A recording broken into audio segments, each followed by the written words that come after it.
Ang susunod ko po na mensahe ay mensahe po sa ICC na pakawalan nyo na at ipadala nyo na pauwi si dating Pangulong Rodrigo Duterte sa Pilipinas.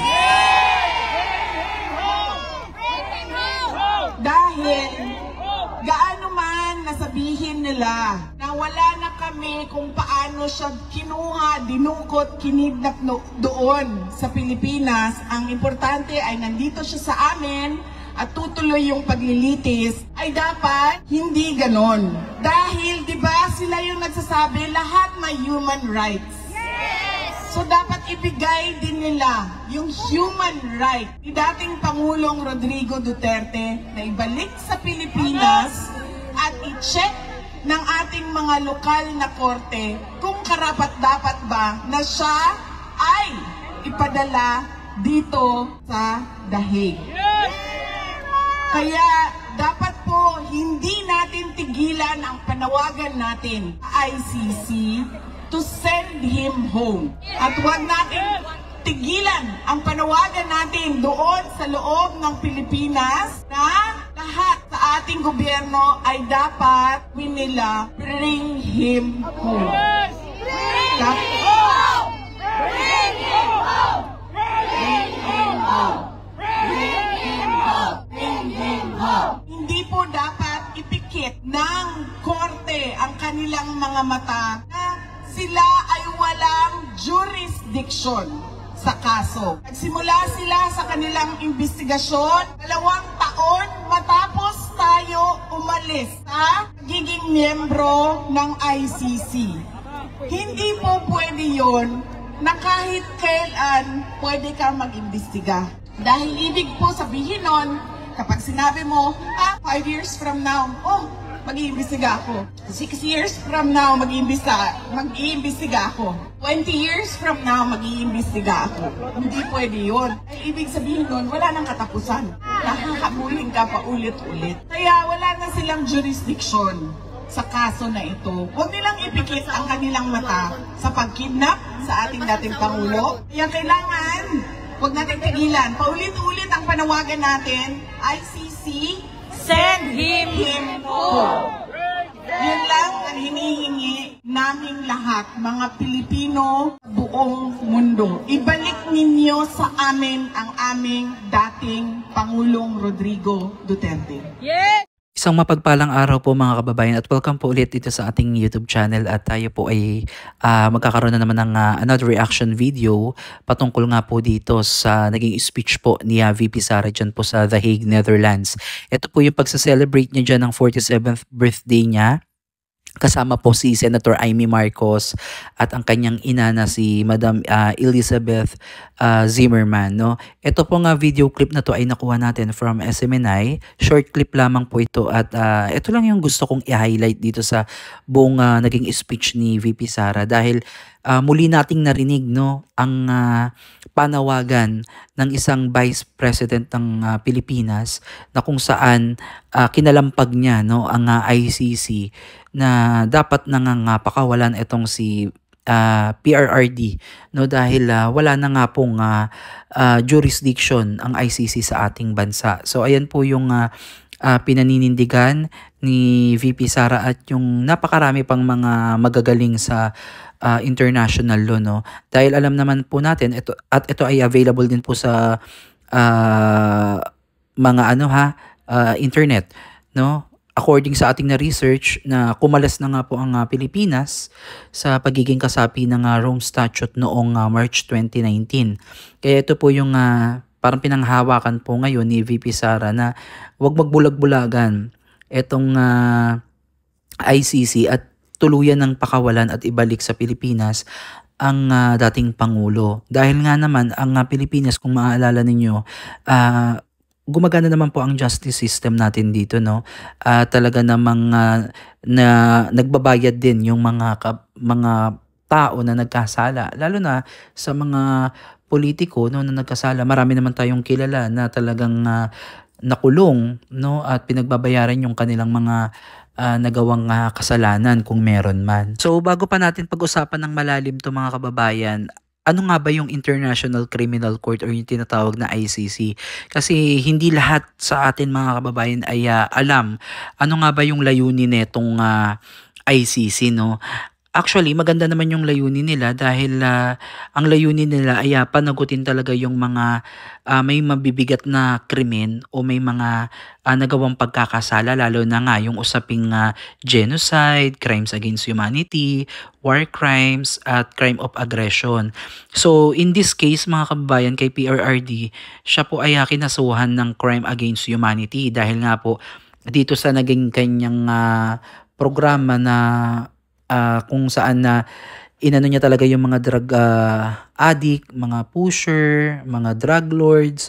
So ayan talaga yung kanyang naging laban, no, ang Pilipinas ay maging drug-free country, which is good, no, na talagang mabawasan yung mga drug addict sa ating bansa para bumaba din yung krimen. Kasi alam niyo naman mga kababayan na kapag ang isang bansa o isang lugar na puno ng mga ganitong klaseng tao, talagang napakataas po ng risk ng mga ordinaryong Pilipino na talaga naman na mahirap na mapagkatiwalaan, lalo na yung mga lalabas ng gabi, no, yung mga umuuwi ng gabi galing sa trabaho, yung mga estudyante, lalo na yung mga kababaihan. So napakahirap, no, napakadaming pwedeng gawin ng mga under influence po ng drugs. So ito po yung talagang tinutukan po ni PRRD nung panahon ng kanyang termino. So itong ginawa ni Pangulong Duterte na kampanya laban sa droga ay malaking bagay po ito, no, dahil talagang bumaba po talaga yung crime rate sa Pilipinas at naramdaman po talaga ng nakakarami yung seguridad at wala pong banta sa buhay ng mga tao, no. At alam naman natin nung panahon po ni PRRD talaga namang mahigpit, no, tiyak na yung against lang dito yung mga taong pasaway o yung gumagawa talaga ng kabaluktutan. So makaka-relate ako dito mga kababayan kasi sa lugar namin ay marami din talagang nalulong sa masamang bisyo.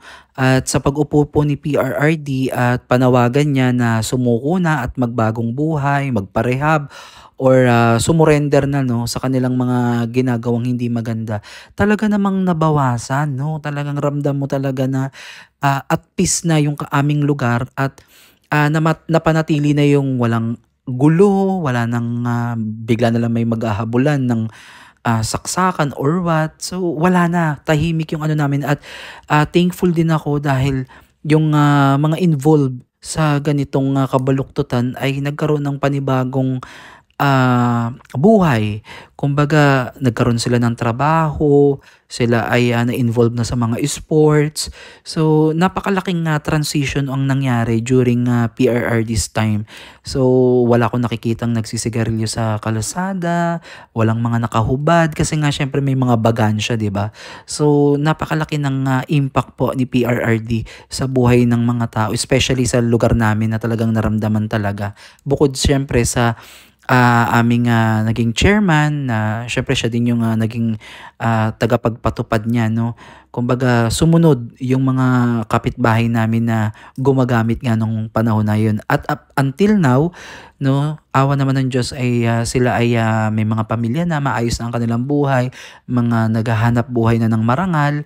So tahimik na yung lugar namin. So ayun, balik tayo dito sa ICC na sinasabi po ni VP Sara na wala na pong jurisdiction at kinakailangan ng ibalik na lang sa Pilipinas. At kung sakali naman na mapatunayan na siya ay nagkasala, ang dating Pangulo, ay dapat dito sa bansang Pilipinas po siya litisin. Dahil again mga kababayan, ang ating justice system dito sa Pilipinas ay gumagana naman, no, at alam naman natin may marami tayong mga kakilala na mga nasa politiko or kinatawan ng gobyerno na nakakulong na ngayon, nakakulong na pinagbayaran nila yung kanilang mga nagawang pagkakasala kung meron man. So dito pa lang sa naging speech ni BP Sara at mensahe niya sa ICC, mabigat na, no, dahil hindi lamang ito isang legal na usapin, ito ay may malalim na epekto sa ating politika, hustisya at reputasyon ng Pilipinas. Dahil alam niyo naman mga kababayan, no, ang buong mundo ay nanonood, nakamasid ang mga mamamayang Pilipino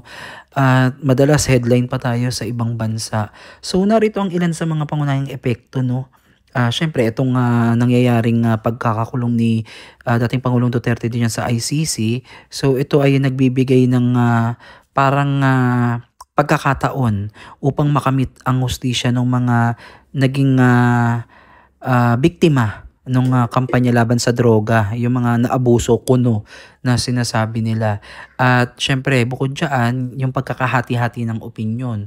So marami sa ating mga kababayan ang naniniwala at sumusuporta sa ICC dahil naniniwala silang may pananagutan nga po itong dating administrasyon. Sa kabilang banda naman, meron din naman naniniwala na ito ay panghihimasok ng soberanya ng bansa. So mahirap no sa ganitong bagay, kaya nga talagang dapat tutukan natin to dahil isa to sa pinakamakasaysayan na nangyari dito sa ating bansa.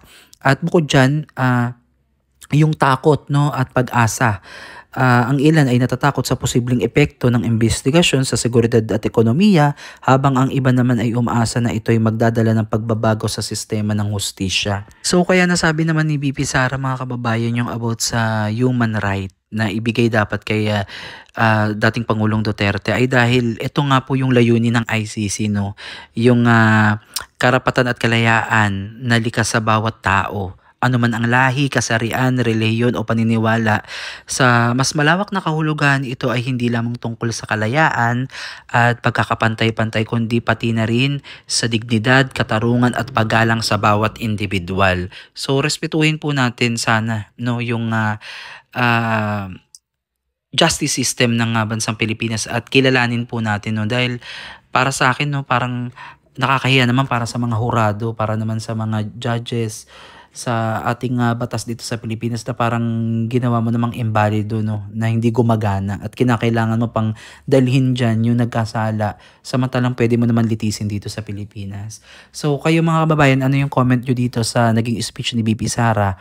No, pakikinggan ba siya ng ICC o pakikinggan ba tayo ng ICC sa naging panawagan ni VP Sara para magising ang ICC at wag nang ipikit ang kanilang mga mata at sundin na lang ang dapat na ibalik na sa Pilipinas ang dating Pangulong Duterte. So comment down below mga kababayan. Maraming salamat po at God bless po sa inyo.